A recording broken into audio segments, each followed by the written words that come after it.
Selain itu, anggota DPRD Kabupaten Sorong Adam Klow mengekspresikan keprihatinannya terhadap kurangnya perhatian pemerintah terhadap pembangunan infrastruktur, terutama di wilayah perbatasan. Pada pandangan akhir fraksi DPRD Kabupaten Sorong tanggal 14 Mei 2024, Adam Klow menyoroti apa yang telah dilakukan pemerintah dalam pembangunan Kabupaten Sorong.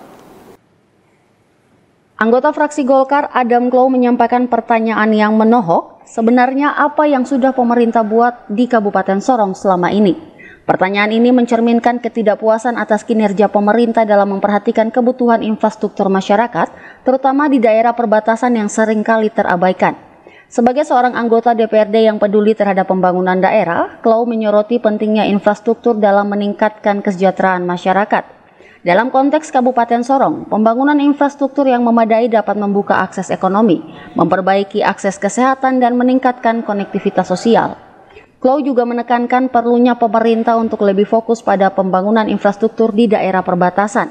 Wilayah perbatasan seringkali menjadi daerah terpinggirkan dengan akses terbatas terhadap layanan publik dan sarana infrastruktur yang memadai. Kita sebagai representasi dari rakyat harus wajib kita menyampaikan hal itu dan mencari jalan keluar seperti apa.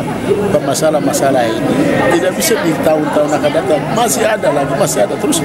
Berarti apakah yang sebenarnya kita lakukan bagi masyarakat kita? Nah, terutama masalah infrastruktur. Ada beberapa titik yang memang masyarakat masih menderita. Salah satu yang tadi saya sebut harus ke Sunok sana, jalan Lawak, Khobar, Buk, Saim Dodo, Kelaso, Saim Dodo, Segun, Moisikin, Segun, itu daerah-daerah yang butuh perhatian dan pemerintah harus serius karena kesian. Karena kita membicara sejahtera, yang pertama terletak pada jalan infrastruktur harus dipastikan untuk bicara sejahtera. Karena sejahtera itu dia berkonek dengan masalah infrastruktur. Ini kita harus siapkan dulu, bagus dulu baru kita bicara sejahtera.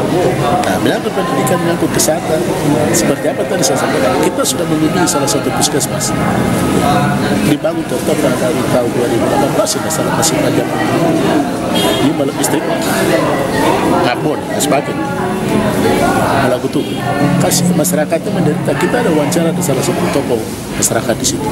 Aduh bapak dorang kami ini kalau mau sakit dibawa ke Selemkai Persi Kabupaten Tangkap. Mereka berobat. Ya, saya juga rasa sedih. Sedihnya apa? Kita punya pemerintahan. Kita sudah bangun puskesmas. Puskesmas itu kita bangun untuk apa? Itu untuk harus menjawab pelayanan kepada masyarakat. Baru saya bicara. Kalau petugas tidak mungkin ngomong lah.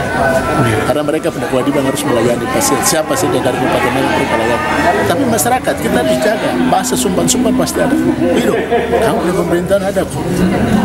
Kenapa kamu tidak bisa pelayanan yang benar? Puskesmas ada. Nah sekarang masalahnya apa? Ya pemerintah harus kita duduk cari solusi. Kenapa puskesmas tidak difungsikan?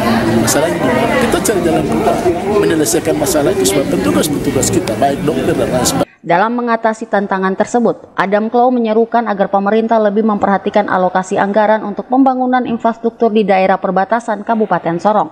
Dia juga mendorong adanya program-program pembangunan yang lebih inklusif dan berkelanjutan untuk memastikan bahwa setiap warga Kabupaten Sorong termasuk yang tinggal di daerah perbatasan mendapatkan manfaat dari pembangunan yang dilakukan pemerintah. Semi Finjalang, CWM Channel.